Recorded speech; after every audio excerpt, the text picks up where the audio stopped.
네, 안녕하십니까. 가슴명상센터를 운영하고 있는 하트러브입니다. 저번에까지 이제 행복 명상을 이제 마무리 짓고, 오늘부터는, 오늘부터는 그 신의 은총에 관련된 명상을 좀 여러분들에게 제 체험과 더불어 좀 소개를 해드릴까 합니다. 행복 명상이다, 이제 신의 은총이다 하는 것은 불교 수행법에는 제가 볼 때는 이게 들어가 있질 않아요. 그 책에, 그 명상, 그 체계 안에서.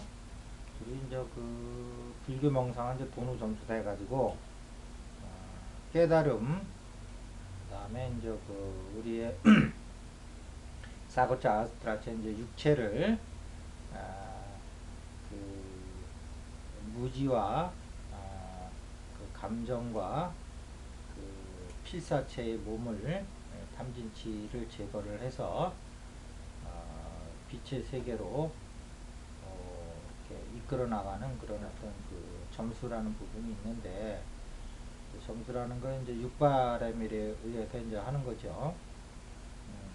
오시지게 인육정진 선정 지혜 이렇게 이제 6가지로 나눠서 이제 점수를 이제 해나갑니다. 여기에는 이제 그 행복이다 이제 은총 명상이다 할 때 뭐 포괄적으로 보면 들어갈 수는 있다고 그러지만은 그 육바라밀이 지향하는 바하고는 조금 다르기 때문에 굳이 여기다 들어갈 수가 있는가 하는 것이 제 의문이고요. 이것이 또 이제 선정하고 비슷한 면도 있는데 그거 선정하고는 또 굳이 성격이 좀 많이 달라요. 그 선정은 어떤 목표가 있는데 우리는 이 이제 행복이다, 이제 신의 은총이다, 그 자체가 목표가 돼버려요. 이제 그 불교도는 이제 기본적으로 이제 그 이제 각자 깨달을 각자 각자를 위한 그 수행이기 때문에 이 성자 사랑을 증득하는 성자하고는 기본적으로 좀 성격이 좀 다르다 이렇게 보시면 돼요.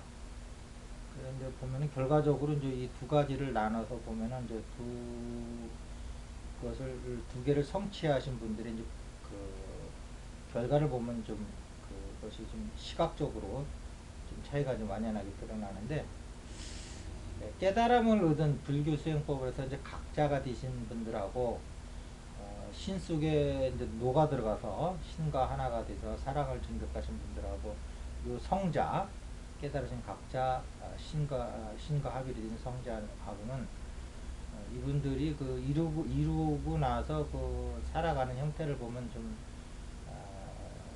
다른 풍모가 있어요. 각자 같은 거는 이제 경어 스님 같은 경우를 보면 결국은 이제 그 걸릴 것이 없는 대자유를 획득했기 때문에 후연지기스러운 어떤 그 풍모가 있죠. 일체 걸림이 없으니까 쾌활하고 아주 그 남성적인 면이 있습니다. 경호 스님이 이제 그 대표적으로 봐야 되는데, 어떤 세속의 도덕으로는 그 평가할 수 없는 그런 어떤 그 어떻게 보면 도덕 기준으로 보면 비도덕적이지만 그 안에 또 이렇게 걸림이 없는 행위가 있기 때문에 꼭그 세속적인 그 도덕으로만은 재단하기에는 너무 이제 그릇이 크죠. 그런 어떤 풍모가 있다 그러면 남성다운 풍모가 있다 그러면 그 이쪽 그 성자들 신과 합의를 이루신 분들 보면 라마크리슈나나 마리시 같은 경우를 보면 상당히 여성스럽죠. 여성스럽고 온화하고 항상 평온함을 이렇게 유지하는 여성스러운 기질이 있어요. 그래서 이 두 분들을 봐도 좀 다르고요. 그 수행 자체에서도 기본적으로 이 신이라고 하는 것은 이제 불교식 기준으로 하면 이제 세계 기준이 세기거든요. 세계에서의 그 어떤 그 조화를 창출해내는 그런 어떤 수행이라고 그런다면 한없는 조화로움을, 한없는 사랑스러움을, 한없는 그 은혜로움을 표출하는 그런 어떤 인격적인 면이 강하다 보면 이 불교의 깨달음의 공의 세계는 일체 걸림이 없는 아주 그 호연지기한 그 남성스러운 그 아주 적극적이고 긍정적인 어떤 그 삶을 이끌어가는 아주 그 장쾌한 면이 있어요. 물론 이제 뭐 깨닫고 나서 이제 또 일상 세속의 그 일풍양속과 도덕적인 거에도 거기에도 걸림이 없으면서 또한 동시에 그 깨달음의 길을 가신 분들도 있지만 경호선님 같은 경우는 좀 이렇게 좀 특이한 길을 걸으셨죠. 이런 이제 여러 가지 이제 그 성자와 각자의 길을 여러분들이 다 몸소 체험하시고 이해하시기를 바랍니다. 자, 이제 그런 것이 있고요. 그 다음에 이제 우리가 이제 오늘 얘기하고자 하는 신의 은총, 신의 은총 속에 들어가면 하나없는 그 은혜로움 속에, 신의 은혜로움 속에 잠길 수가 있어요.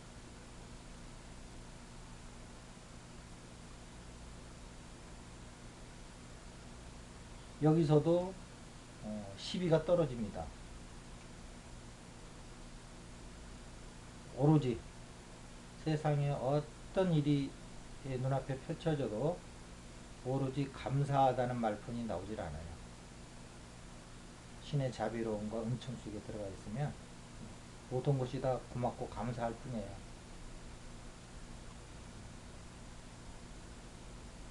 이유가 없어요. 이론성의 에너지이기 때문에 그런 겁니다. 따지는 분별심이 사라져요. 오로지 감사하고 고맙고 신의 자비에 하나가 될 뿐이에요.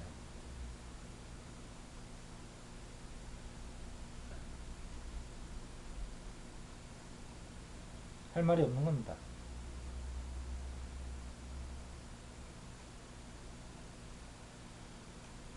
이 신의 은총의 방은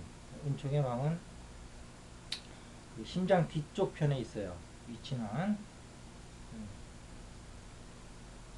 그 먼저 번에 그 행복의 방은 이제 가슴 앞쪽에 있다고 그랬죠. 그러니까 이제 그 행복의 방은 이제 기존의 방으로 얘기하면 이제 사랑의 방과 이렇게 이제 오버랩이 좀 되는 부분이 있고요. 그 다음에 이제 이 은총의 방은, 신의 은총의 방은 약간 이제 고요의 방 쪽에 이제 좀 이렇게 이제 뒤쪽으로 좀 가 있는 거죠. 등 쪽에 좀 가까운 편이죠. 그래서 이제 이 행복하고 이제 은총도 조금 이제 체험해 보면 좀 다른데,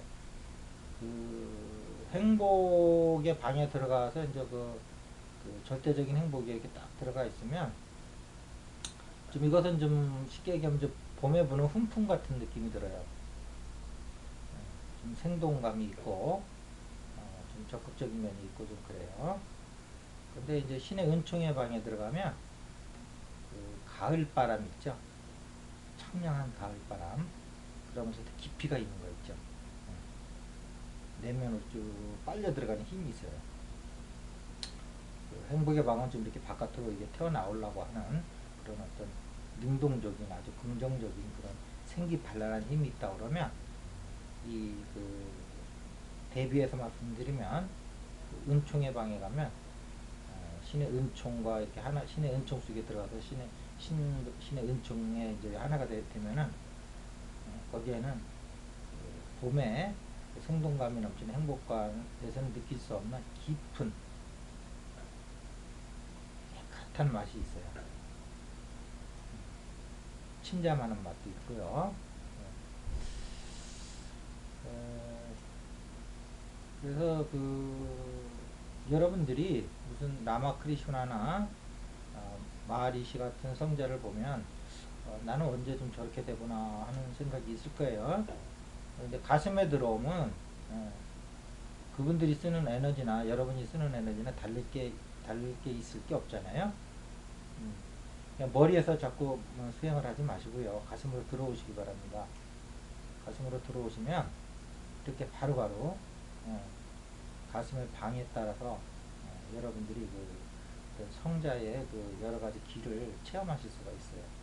여러분들이 행복의 방에서 잔잔한 일상 속에서도 행복을 이렇게 매일매일 반복되는, 어떻게 보면 매너리즘에 빠져있는 일상 속에서도 이렇게 행복을 계속 낚아채실 수가 있고요. 또 은총의 방에 오시면 지금 여러분들이 그 일상 속에서 여러 가지 어려움을 겪으실 때 이 모든 것이 감사할 뿐이에요. 감사할 뿐이에요. 할 말이 없어요. 신의 은총 속에 그냥 하나가 될 뿐이에요.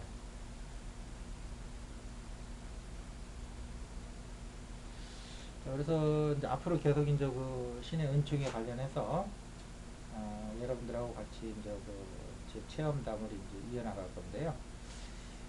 오늘은 일단 은총의 방의 위치가 심장 뒤쪽에 있다는 거 하고요. 그 다음에 이제 행복과 은총과 어떤 차이가 있느냐 하는 것도 여러분들이 좀 알아두실 필요가 있고요. 제가 말씀드린 것과 같이. 그 다음에 이게 이제 수행 체계에 있어 가지고는 보통 그 각자를 성자라고도 그러는데 저는 좀 나눠 쓰고 있어요. 왜냐하면 두 분들이 너무 이 결과 성자의 길을 간 사람하고 각자의 길을 가신 분들하고는 그, 그 표현되는 세상에 대한 그 양식이 너무 다르기 때문에 좀 구분해도 괜찮을 것 같아요. 뭐 같이 말씀하셔도 뭐 다른 건 없는데 하나는 좀 여성스럽고요. 성자 분들은요. 그 다음에 이 대자유를 획득하신 불교를 통해서 마음 공부를 통해서 대자유를 획득하신 그 각자들께서는 아주 이쁜 당당한 그런 기질들이 있지요. 좀 기질들이 많이 틀려요. 근데 그것이 뭐 그 사람들 개인적 기질이 아니고요. 여러분들도 이 두 가지 면을 다 가지실 수가 있어요. 깨달아서 공에 들어가서 그 무아 내가 없음을 증득하면 걸릴 것이 없잖아요. 그래서 여러분들이 경호선사 같은 기질로 사실 수도 있고요. 또 여러분들이 이렇게 행복의 방이라든지 신의 은총의 방으로 들어오시면 또 이렇게 라마 크리슈라나 마리시처럼 이렇게 여러분들이 아주 여성스럽고 조용하고 은근하고 사랑스러운 눈빛으로 여러분들이 여러분의 삶을 이렇게 끌어갈 수가 있어요. 이것이 모두 가슴에서 이루어진다는 걸 알면은 여러분들이 지금 가슴을 빨리 찾는 것이 선결이에요. 어디 멀리 있는 것도 아니고 머리 밑에 바로 가슴이 있는데 이 가슴으로 내려오는데 김산 추기경은 그 30년이 걸리셨다고 본인이 말씀하셨어요. 여러분들께서도 진리를 먼 곳에서 찾지 말고 진리에 대한 개념은 분명히 머리에 있는 겁니다. 그러나 그 개념에 따른 실존은 바로 가슴에 있어요. 여러분들 수행이 머리에 있는 개념에 따른 실존을 찾는 과정이잖아요. 그 머리에서 개념도 찾고 머리에서 실존을 찾으려니까 없는 거예요.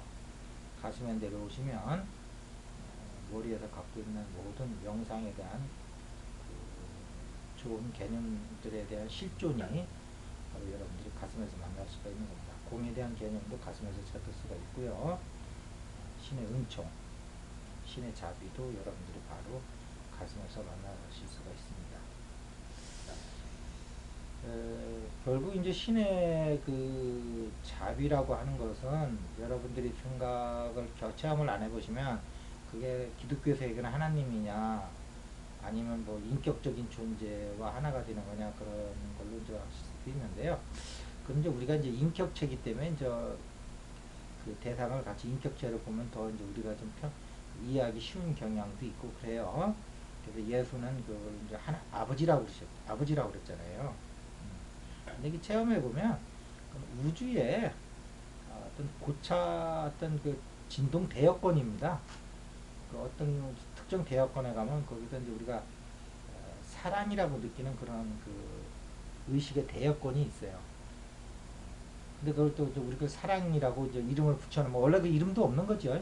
그런 대여권이 있는 건데 거기 이제 사랑이라고 하면 우리가 인격적으로 이해하기가 쉽잖아요. 그 다음에 이제 거기서 조금 더 올라가면 또 이제 신의 잡이라고 부르는 은총이라고 부르는 그런 어떤 그 의식의 진동권이 있어요. 그걸 꼭 인격적이라고 볼 수는 없는 거죠.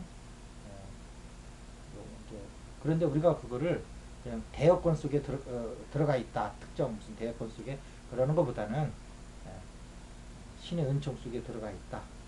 라고 하면은 우리가 인격적 존재이기 때문에 훨씬 더 이해하고 체험하는 데 많은 도움을 준다는 거죠. 그런 의미에서 이제 신의 은총이라고 보시는데 그런데 인격적인 표현이고요.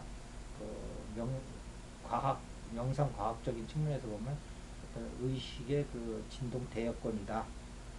여러분들이 이렇게 생각하시면 되겠습니다. 자, 오늘은 그 신의 은총의 방에 대해서 첫 회를 소개를 해드렸습니다. 네, 감사합니다.